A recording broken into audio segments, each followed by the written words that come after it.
আমাদের যেটা বাজার মূল্য রয়েছে, যেরকম গরুর মাংস বাজারে জেলা পর্যায়ে 750 করে আমরা নির্ধারণ করেছি, 650 করে। ডিমের দাম আমরা 7 টাকায় নির্ধারণ করেছি, ঢাকায় 8 টাকা করে।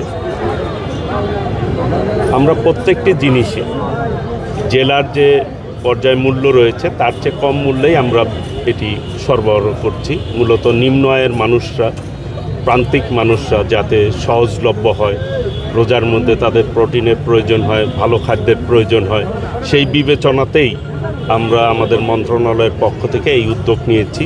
সারা বাংলাদেশেই মাসব্যাপী এই রোজার যখন চলবে পুরা মাসই আমরা এই কার্যক্রম অব্যাহত রাখব।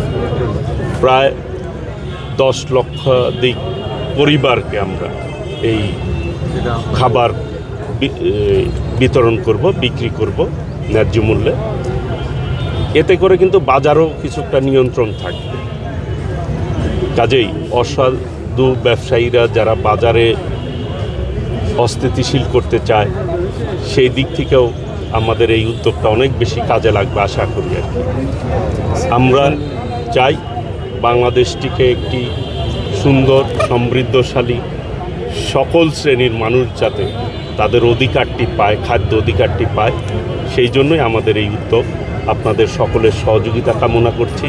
আমরা পর্যায়ক্রমে এর পরিমাণ আরও বাড়াবো ইনশাল্লাহ।